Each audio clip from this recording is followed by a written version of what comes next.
Hi, everyone. It's David Fideler. I'm the editor of the Stoic Insights website, and I'm also the author of the book, Breakfast with Seneca, A Stoic Guide to the Art of Living, which you can read about at the link below. And that's the first clear and reliable guide to the Stoic philosophy of Seneca. Today, I'm pleased to have as my guest Robin Waterfield, the translator of Marcus Aurelius. So welcome, Robin. Thank you, David. Thank you very much for the invitation. It's great to see you again. We've known each other for ages, actually, at a distance, and we finally met 2 years ago in Athens, which now seems like a decade ago due to the pandemic. But it does indeed, yes. In any case, hopefully the world will continue to open up. But Robin's new book is called Meditations, the Annotated Edition, and I recommend it extremely highly. It's been called by many to be the very best translation of the Meditations of Marcus Aurelius, and I really do want to recommend it. So we have known each other a long time, and at least in my eyes, you have one of the most interesting job descriptions in the entire world. So could you tell our listeners a little bit about how you make a living? Well, I live in southern Greece. I've been living here now for 16 years. And in fact, I've just recently acquired Greek citizenship as a response to Brexit. And I moved here from London because, I wanted to be a full-time writer, whereas I couldn't afford to live in London just writing. So I was teaching and editing and doing all sorts of other things. And I moved here 16 years ago, and that's what I do. I write books. I do a lot of translations. I've done over 30 volumes of translations for various publishers. And I also write history books. In the past, I've written adventure game books for children, a biography of Khalil Gibran, a book on hypnosis, a children's biography of Alexander the Great with my wife, Catherine, all sorts of things. So that's what I do. And I have a small olive farm here as well. So I'm not only chained to my desk. I have to get outside once in a while. It's a very nice combination. It's a very nice mixture of jobs. To, work with one's head and then go outside and work with one's hands is blissful. It's really amazing to consider that you've done 30 translations of classical texts, and there probably aren't too many other people in the world with that same kind of job description who've been able to parlay translating classical texts into a full-time career. So I'm very lucky. Yeah, very lucky. And living in Greece, things could be worse than that too. So in any case, I read through in 1 day and a half the complete work, Meditations, the Annotated Editions, just the other day. And I found the work to be fantastic. And aside from the translation, which is great, the thing that makes this book unique is the fact that there are really two levels of text. And up above, you have the text of the Meditations, and below are your notes and comments that help to explain the text. And I just wanted to mention that because if someone buys the book, they should definitely get the print edition rather than an ebook, because you need the print edition to see both levels of the text at once and being able to see both levels. Oh, that doesn't come out on Kindle and things? No, actually, I did buy a Kindle edition of it, and you can access all the notes by tapping on them, but it's a totally different it's not so easy. You can see both the text above and the text below, and that's really the value of this book. So I would not recommend an ebook edition. So just out of curiosity, how were you actually introduced to Marcus Aurelius the first time, and how old were you at that time? I can't remember. I mean, he's one of those people that I think I've known about, all my life, as many people have. He's one of those few writers, especially among the philosophical community, who's managed to become more or less a household name. But I did know, so I think I certainly had read the Meditations when I was in my 20s, but I didn't do any work on Marcus directly. The only time I did some work on him directly was ages ago. It must have been about 30 years ago. Penguin were publishing a series called Penguin 60s, which were tiny little square thin, small format books, and they asked me to abridge the Penguin Classics translation of Marcus Aurelius's Meditations for Penguin 60s, which I did somewhat reluctantly because I think Maxwell Staniforth's translation is awful. You're basically reading much more Staniforth than you are Marcus. Same with some other modern translations of Marcus as well. But anyway, so that was the first time I actually directly worked on him. But as I say, that was maybe 30 years ago. And then I was working mainly on earlier Greek philosophy, on the pre-Socratics and Socrates and Plato, rather than, Stoicism, and especially the later Stoics, the Roman Stoics. And then I was invited to write this book. The publisher, Basic Books, approached somebody else. He was too busy. He recommended me, and it all went from there. And the concept of the book, you've already mentioned that it's much more heavily annotated than one normally expects with translations of Marcus. And the concept of the book was the publishers. It was they who said, we want this to be an annotated edition. We want this to have more notes than usual. And like you're saying, I like the way they've separated I like the way that you can have the two parallel texts at the top and the bottom of the page. But I also like the fact that they are clearly separated, because many people don't want to read the notes, or don't want to read all the notes. They want to familiarize themselves with Marcus's words of wisdom, as it were. And it's still perfectly possible to pick up the book and do that. But I do hope the notes have increased, people's depth of understanding and sympathy and so on and so forth for Marcus and for what he's saying. Great. I raise that question because for at least the last 100 years, there's been a lot of people who have enjoyed the Meditations as a kind of bedside book, who actually know nothing about Stoicism. And actually, my dad fell into that category. So when I was a teenager, I go up into his bedroom, and he had a little pile of National Geographic magazines there. He had a copy of the Bible, and the only other book that he had was the Meditations of Marcus Aurelius. Oh, cool. So I don't think that's really all that uncommon, but it did give me an early exposure to it. I think I read Meditations when I was in my 20s as well. No, when this book came out, I sent a copy to my siblings, and my elder sister said, yeah, I've always had a copy by my bed. Right. The thing that's interesting about it is that people who know nothing about Stoicism obviously can still get quite a bit out of the book, but your translation, I believe, with the notes, helps people to understand the Stoic dimension, probably more so than any other edition. So that's one of the really good that was the plan.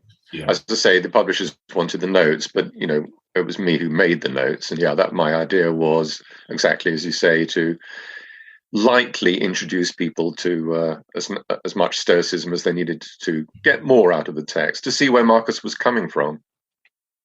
Right. Well, I have one trick question for you, and only one, but that is, what is it that actually inspired Marcus Aurelius to write the Meditations, and who was it actually written for? It was written entirely for himself. Right. When you read Epictetus, for instance, who was the Stoic teacher, very famous in the generation before Marcus, he's constantly addressing you, but the you who he's addressing is one of his students or a visitor, or perhaps somebody Epictetus has made up to make a point. You. Throughout the Meditations, Marcus is saying you, but it's always him. Every single time. He sometimes calls himself I as well, but it's mostly you, and it's always him. He's never telling anybody else what to do with their lives. He's only seeking to improve his own life. And this is why he wrote the book. He was following in a thread of Stoic practice. He probably learned this from Epictetus, whereby you would do things like, at the end of the day, you go over your day and check whether you've acted always as you should as a Stoic, or you're constantly you're trying to be present in the moment to see the potential and to not fall into the trap of succumbing to any negative emotions and things like that. So the book is Stoic reminders. It's Marcus reminding himself of where he wants to be, how he wants to be, and what he needs to do to get there. Written entirely for himself. So it wasn't a trick question. I can answer that one. No, it was just meant to be a little funny. So, because usually people think about an author writing a book for an audience, but this was only written for the audience of himself. And it's very clear from the text that it's only written for himself. Right. Quite often you get little references to things that only Marcus could know about. I mean, quite early in the first book, he says that one of his teachers, he learned from one of his teachers not to be too flowery in his letter writing, because that was a trend in those days. These very ornate letters were being written. And he says in brackets, as in the letter he wrote my mother from Sinuessa. We have no access to that letter. We have no idea what he's talking about. This is, he's talking only to and for himself throughout the book. And there are lots of occasions like that. He talks about people who he's clearly thinking of, a particular person, but we don't know who it is. So yeah, only definitely not intended for publication. Right, and when you consider that, it's really something of a small historical miracle that the book even came down to us. So I think we're really lucky to have received it. I mean, there's no telling how it was transmitted. Probably it's a miracle, and we know actually at one point in the Meditations, I think it's book 3, number 14, Marcus mentions other notebooks of his that he'd been writing. He had a commonplace book. He had a book of like historical excerpts from the historians. Those have all gone, but the notebook survived. And I'm pretty sure that we've got the complete set of notebooks. I don't think any of them were lost. And I judge that largely by the fact that the very last entry, which was probably written shortly before his death, is a perfect entry for somebody who knows he's coming up to death. And so I think we've got but it is a miracle that they survived. He died out on campaign in somewhere in Central Europe. Let's be no more precise than that. And all his belongings were in his tent or his headquarters or his lodgings or something. But somehow this bundle of notebooks got preserved. And then its history after that, over the subsequent centuries, is very obscure. It doesn't seem as very many people were writing it. There are a few sort of fairly vague references to a book that Marcus had written, but we don't really, it could easily have got lost, as of course most ancient literature has got lost. But then in the 10th century, a bishop called Arethas mentioned that he had a tatty copy of the book, which he was having transcribed into a fresh, clean copy. Because that's how books were published in those days. Scribes in monasteries wrote them out. And that new copy that Arethas commissioned seems to have given the book a new lease of life. And then we can more or less track its history down to its publishing history down to the present day from then on. But at first, yes, as you say, I mean, it was a miracle. It may very well not have survived. And it may have survived not by design. It may have just been picked up by a slave or somebody who, and just thought, I'll just bundle this with the rest of his belongings and see what happens. Who knows? It might have been Commodus. It might have been the future, the new emperor, Marcus's son Commodus, doing the one good thing of his life. Right. Preserving the notebooks for us. Right. I'd like to share one of my favorite quotes from the Meditations, but there's actually a story behind this, and it goes back to a time when I read the Meditations, which was my most profound experience with it, because when I lived in the United States in Michigan, I would go up north in Michigan where it was very, very dark, and I was very much into observational astronomy at that point. So I would go on a retreat for a few days, and on one of those annual retreats, I took the Meditations of Marcus Aurelius with me, and I was there all alone, surrounded by nature, just reading it. And it's really amazing because he talks about a lot of things that have to do with the natural world, as well as looking at things from a cosmic perspective. Yeah. And what I would do is I would time those trips so that there would be no moonlight, and take this really large computerized telescope that I had up there and do astronomy and look into the heart of the Milky Way galaxy. And it was so incredible because it was so dark and the Milky Way galaxy would be straight overhead that the starlight was bright enough to actually cast shadows. It was unbelievable. Yeah. That was something actually probably Marcus Aurelius could have easily experienced because there wasn't all that light pollution. Yeah. But anyways, when I was up there doing astronomy and looking at all of these celestial objects, which actually I knew what they were, which brings a whole nother dimension to the experience of doing astronomy if you actually know what you're looking at. It made me realize that if Marcus Aurelius were alive today, that based on some of the passages in the Meditations, he would have loved to do astronomy. He would have been fascinated by it. Yeah. In fact, he does write about the stars.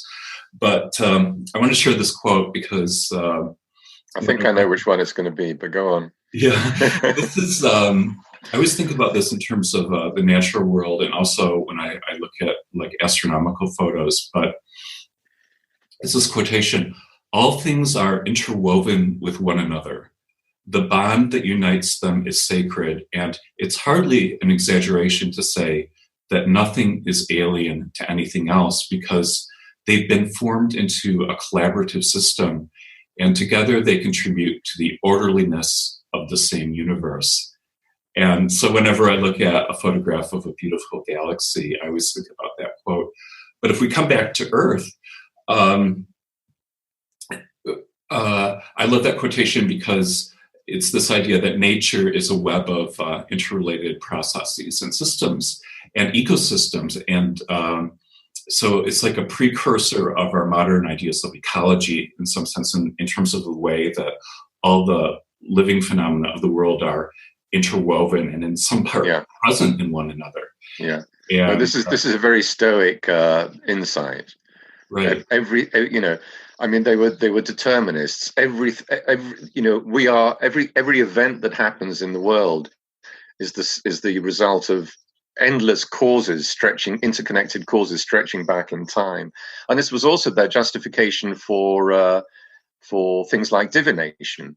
Because everything is connected, then yes, maybe the flight of a buzzard can predict the future for you because everything's connected. So that's how they justified divination and astrology and things like that as well. Right. So when you translate a text like the Meditations, you really need to get inside the mind of the person who wrote the text to translate it properly. And I'm wondering, since you've spent a lot of time inside the mind of Marcus Aurelius, what did you really find there? Huh.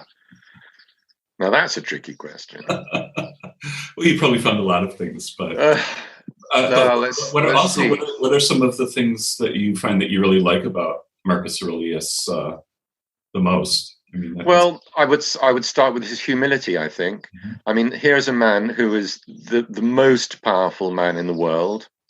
Well, actually, I don't know what was going on in China or somewhere at the time, but let's say the most powerful man in Europe by far, and the wealthiest. He had, all the resources of the empire at his fingertips. And yet he counsels himself to avoid behaving in an autocratic fashion. That's one of the threads of the book. And he sees himself as incomplete, as still aspiring to a fuller enlightenment than he feels he has at the moment, as always trying to do better as a man and as an emperor, as always trying to be more tolerant of the people around him, because, he was emperor, he was having to do business all the time. And that it's quite clear he had a fairly short temper and had to had to control himself and make sure he was open with these people rather than despising them in certain ways.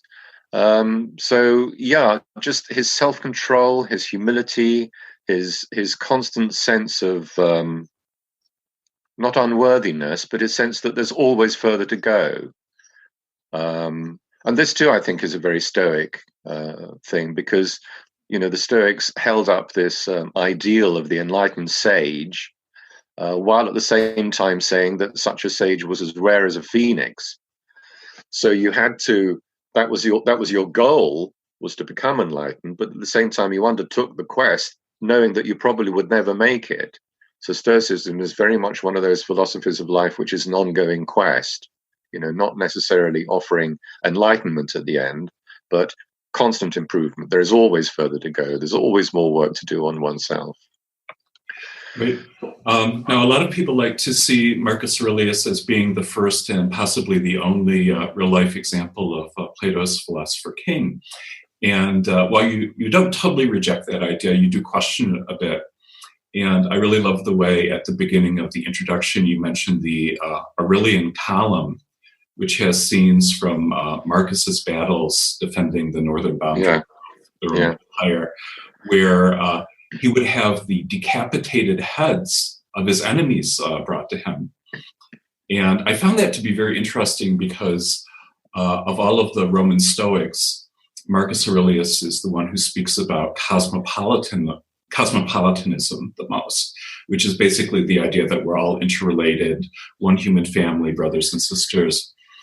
And at the same time, he didn't have any trouble engaging in warfare or defending the boundaries of the empire.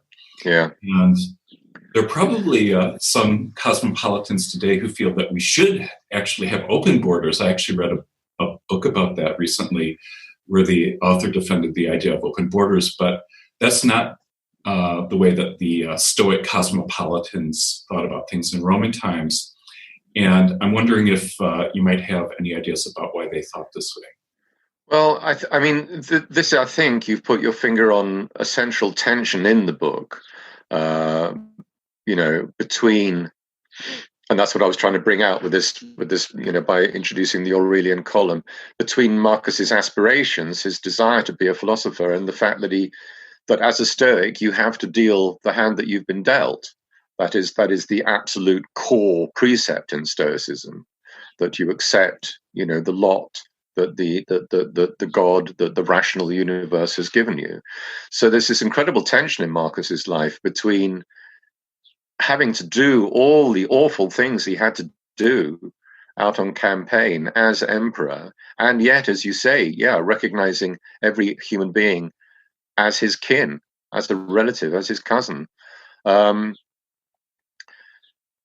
I don't think he resolved this. I think it was one of the sources of his, I don't want to say unhappiness, but there is a sort of a vein of melancholy running throughout the book as well. And I think this was probably one of the sources of it. And I don't think he was a philosopher king, and precisely because of what he himself says, that he's still aspiring to be a philosopher. He's not a philosopher. He doesn't call himself a philosopher. He calls himself a would-be philosopher. And so I think it's wrong to call him a philosopher king. And also because, I mean, actually the sort of practical history of his reign is very poor. We know a lot less about his actions as emperor than we would like to know. But what we can, tell from what we do know of what he did, it doesn't seem as though he was particularly putting philosophy into practice. Just as he had to go to war against these people and was probably trying to expand the empire and, be an expansionist emperor as well, just as he had to deal with, boring, mundane stuff day in, day out. So he couldn't put philosophy into everything he did, for sure. If you look at what he did as an emperor, it's more a continuation of what his predecessors were doing than a sort of a new philosophical direction. Great. In my book on Seneca, I discuss how the Stoics believed in human equality because, in their view, all people possess exactly the same spark of reason, including barbarians or non-Greeks, women and slaves. And that went against the thinking of Aristotle, who believed in the idea of natural slaves, which I don't think was very nice. But this also raises the question of why Marcus, who was a Stoic and a cosmopolitan and believed in human equality, didn't eliminate the institution of slavery. And I heard a discussion recently with Massimo Palucci, and he said that Marcus primarily wanted to protect society and that eliminating slavery would have created a civil war. which I don't think there's any question about. That's absolutely true. Yeah, something like that is probably right. But also, I have to say, I don't think Marcus believed entirely in perfect equality. Again, as emperor, he believed in what the ancient Greeks used to call geometrical equality, where, I mean, arithmetical equality is where everybody gets the same. 1 + 1 + 1 + 1 + 1 is arithmetical equality. But geometrical equality is giving everybody their due. And there is a vein of, I won't call it snobbery, but there is a vein of, Marcus alludes several times to what was called in the Middle Ages the great chain of being, or in Latin the scala naturae, the ladder of nature. So, which moves, as it were, from totally inanimate objects like stones and logs to plants, to animals, and then to human beings. We share our nature to a certain extent with all those lower beings, but we also have a spark of the divine rationality in us. And that makes us the top of creation. And Marcus did mean very much the top of creation, because he saw all the lower levels as serving the higher levels. This is quite like the Gegefian idea of eat and be eaten, if you know that.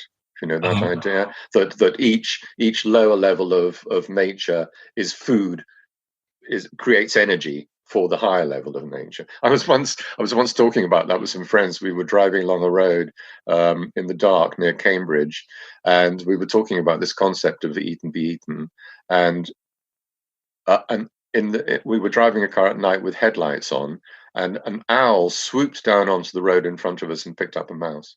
Really good timing. The universe is always on time, apparently. Yeah, right. But, I think there's another dimension to this too, and that is, I'm not an expert on this, but the Romans believed that there were different types or different kinds of law.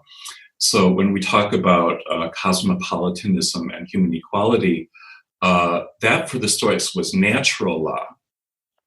So like in a Stoic utopia like Zeno's Republic, everyone would be a Stoic sage. Society would be based on natural law. That would be a kind of utopia.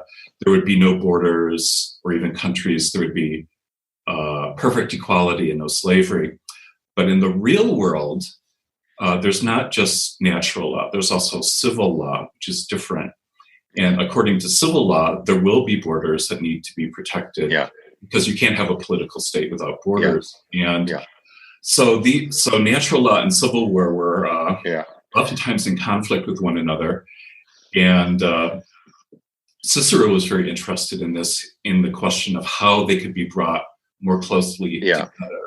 Yeah, so there are traces of the distinction in Marcus for sure, but again, what you're saying is just another way of saying this conflict, this tension in Marcus between being emperor and being, a good Stoic and recognizing everybody as kin. But there's a point in the Meditations, can't remember exactly where Marcus is comparing justice with equity. And that's an aspect of the same conflict. Justice is the legal code and the application of the legal code, but equity is fairness, is treating people not just by the letter of the law, but by the spirit of the law, like that. So there are traces of that within Meditations for sure. Yeah, and so even though you doubt the idea that he really was a philosopher king in some ways, I like this quote in your book in the introduction where you said he was by far the wealthiest, most powerful man in the world, but self-discipline and philosophy kept him from abusing his position.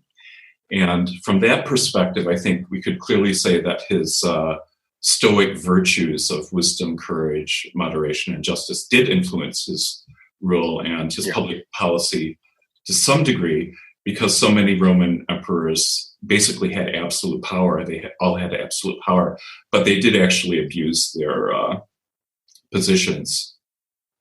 So some of the earlier emperors did. But I mean, for instance, Marcus was in a string of emperors we call the good emperors. I mean, Antoninus before seems to have been a very good emperor without having, any philosophy to guide him. He wasn't a Stoic.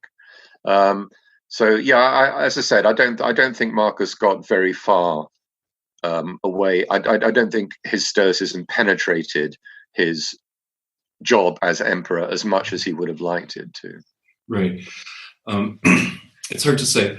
But another thing that I really like too is that, he's very repetitive in the meditations. And if I'm remembering correctly, John Sellers in his book on Marcus Aurelius noted that Marcus Aurelius repeated the idea that all of his actions should be directed toward the common good. And he mentioned that 80 different times in different ways in the Meditations, which is a relatively short book. And so it's hard to imagine a lot of other Roman emperors really caring a lot about that. For example, someone like Fideler or Yes, no, it's one of his themes. The repetitiousness of the text is interesting, and it's part and parcel, really, of the kind of book it is. As I said earlier, Marcus was reminding himself of things, and writing things down is a good way to remind yourself. Writing them down again and again, whenever you feel the need to be reminded of such a thing, makes it even better, makes it fix in your mind.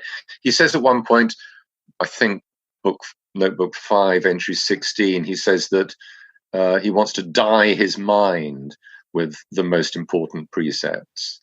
And that's effectively what the book is doing. So anybody who reads it, if they find a bit of repetition in it, that's part of what it is. We think the books as a whole were written in the last 10 years of his life. So, there was quite a long spread of time. So he was writing down the same things again and again to remind himself, to keep reminding himself, to keep himself on the path that he wanted to be. And this was absolutely Stoic procedure. This was the most basic Stoic practical exercise, this writing exercise. Right. Just one final thought on the kind of political stuff and philosopher king idea. One of my favorite quotes is, he says, "Don't expect to create Plato's ideal state, but be satisfied if you make even the slightest progress and regard that in itself as no small achievement." So I think that shows that he was really a believer in incremental change. Yes. And he wouldn't have liked the idea of tearing down the system or something like the French Revolution. Not at all.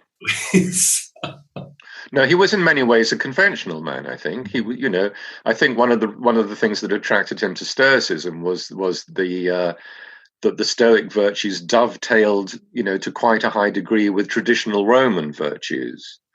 And I think we find that in all the Roman Stoics, that that's part of the natural fit they found between their upbringing and their choice of philosophy. One of the things I always liked about Marcus Aurelius, and I could identify with in some ways, is that he had this profound love for all of humanity, but he often struggled to love individual humans. Right. Yes. Can you tell us something? This is something I'm sure a lot of us are familiar with this one, but yeah. Yeah, because what was it? He said that he was surrounded by criminals and thieves or something. Yeah, liars and crooks. Yeah, and of course, if you have that much power, then everybody who wants to get a slice of that is going to be coming after you at all times and demands on your time and things like that. But part of the lying could well have been this a philosophical stance. I mean, people were aware of Marcus's interest in philosophy. They were aware that he wanted to be more of a philosopher, that he was striving to progress on the Stoic path. So apparently quite a lot of his courtiers kind of affected philosophical ways. And I mean, he would see through that in an instant. Right. So I'm sure that was part of the liars and crooks thing. Right. That's funny. Now, when I read your translations, one of the things that came through very, very strongly was the incredible level of influence from the Stoic Epictetus. Oh, yeah. Aurelius. And of course, everyone knows that he read Epictetus, but there was something about the clarity of your translation where I could really see how profound that influence was, especially the idea from Epictetus that a Stoic philosopher's most important task is making the correct use of impressions. Yes. So that's actually a somewhat technical idea. And when I read your translation, at times I got the feeling that the Meditations is like a case history of someone day after day trying to apply the ideas of Epictetus. And I was wondering if you could discuss this a little bit and also explain to our listeners what impressions are and what Epictetus meant by making the correct use of impressions. Okay, no, I think you're absolutely right. I think Epictetus's influence is profound on every page, in every entry. And in fact, it's not particularly clear to me how well read Marcus was in some of the early Stoics, the first Stoics, Zeno, Cleanthes, and Chrysippus. I think he might have been getting them filtered through Epictetus as well. I think his dependency on Epictetus is profound. Right. Well, an impression for a Stoic is, in the first place, sense impressions, things coming at us from the outside world through our sense organs, but also all our thoughts, memories, fancies, dreams, hopes. These all occur to us as what the Stoics called impressions. And they meant that, quite literally. They actually envisaged an impression. They envisaged the mind as like a wax block, and something comes in and actually literally impresses itself on your mind. That's how they metaphorically configured perception to themselves. And what Epictetus meant by correct use of impressions is basically not being carried away by your impressions. At another point, Epictetus says that the way to treat impressions is to say, hold on a minute, let me see who you are, let me see what you are. So you pause, you're trying to capture the exact instant when you've received an impression, but it hasn't yet pushed you in any particular direction, to act in a particular way, to feel in a particular way. You're trying to catch that moment, see what the impression actually is in itself without any of your own personal subjective attachments to it, and then judge what to do with the impression or how to respond to the impression, rather than just responding instinctively from past behavior patterns or in any other way, but to stop, see what it is, and then respond to it correctly. That's, I think, what Epictetus means by correct use of impressions in a nutshell. Right. And Epictetus, one of his famous ideas is that it's not things that upset us, but it's the opinions that we hold about things. Yes. And you find that repeated all throughout the Meditations. Marcus Aurelius will state that in different ways, but all of that material is very important because the Stoics believed that passions or negative emotions, violent negative emotions, were caused by incorrect judgment. So, which basically would be giving assent to judgments that were untrue or incorrect. Yeah. So that was like a whole practice, and you can see Marcus wading through that on every page almost. Absolutely, yeah. Another thing that I noticed in your translation, because it was so clear, is how many ideas in Marcus Aurelius resemble those of Seneca. And most people probably don't realize it, but when Marcus Aurelius was young, he was a huge reader and admirer of Seneca. So there are probably some cases where these parallel ideas are instances of direct influence. And well, you're the Seneca expert, man, not me. So I look forward to hearing what you have to say about Seneca's influence on Marcus. Right, because, and of course, part of this may be due to the fact that I just spent 14 months writing a book about Seneca, so it's all very fresh in my mind. But for example, you mentioned that passage in book 5:16 about dyeing one's mind with Stoicism, so that the teachings will permeate your entire being and become automatic. But that's actually a metaphor that you find first in Seneca. Right. And what I've noticed is that there are at least 15 ideas, maybe 15 to 20 ideas in Marcus Aurelius that you also find in Seneca, which you can't find in other surviving Stoic texts. Now, it doesn't mean that necessarily they didn't exist. It's possible that Marcus Aurelius and Seneca had a common source, which is still lost, but it is interesting. I mean, at some point I'll make a chart of these ideas in Marcus Aurelius that you only find in Seneca, and I'll let other people think about it. Yeah, no, do. That would be useful. Yeah. Another case is that Marcus is constantly talking about the importance of living in the present moment because, as he says, the present moment is really everything that we have. Yeah. And when you let your mind race ahead to the future or worry about the past, that's actually how anxiety is created. Yeah. And that's a huge theme in Seneca. In fact, he wrote about it at length. I have an entire chapter which is about living in the present moment and how to overcome worry and anxiety. And I included a quote from Marcus Aurelius to back up that idea in that chapter. But I was surprised in this recent reading of your translation to see how many times that was really repeated.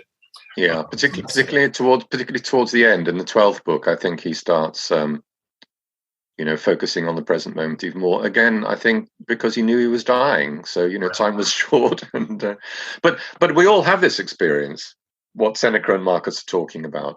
Look, you've got worries, you've got anxieties, you can't pay your mortgage, whatever it is, and then you go out for a run or something, and because when you're running, you can only ever be in the present moment. All those things just vanish, disappear, and this is why taking exercise is such a good purging, cleansing thing to do for the mind. So it's a common experience. They're riffing off, let's say. Right. There's another one that I noticed too, which is presented as like a brief quotation. It's book 11, number 21. And Marcus repeats the saying, unless a man has one and the same aim throughout his life, he cannot be one and the same person throughout his life. Yeah. I was really astonished to read that because that was just like a bullet point summary of some of the lengthy discussion in Seneca. And right. In my book, I have like at least several pages where I'm analyzing the idea of self-identity, consistency, and having a destination. Yeah. So Seneca obviously was very influenced by that idea as well. And finally, one thing I really like is this metaphor that Marcus Aurelius uses at least 3 times of the soul resembling a sphere. Yes. The soul is at tranquil and rest. Quotes Empedocles. Right. And since he mentioned it several times, I was wondering if you could explain that a little bit. And also, I was wondering if you could share the incredibly long sentence where he mentioned that, which is book 12.3. It's my favorite sentence in the whole book, so I'm very happy to. Hang on, there was something else I wanted to say. You were talking about constancy, but I can't remember what it was now. Right, what was your question? Oh, I was just wondering if you could explain this idea of the sphere. Yeah. No, I think that's just a metaphor for perfect self-sufficiency. Right. Oh yes, this is how it relates to what you were saying before. Yeah, because that is a Stoic ideal: perfect self-sufficiency, to be your own moral agent. You're responding, as you said earlier. Anything negative that happens in your life is entirely down to you, not to the universe, because the universe is benign. So just always, I've forgotten what I was going to say, damn it.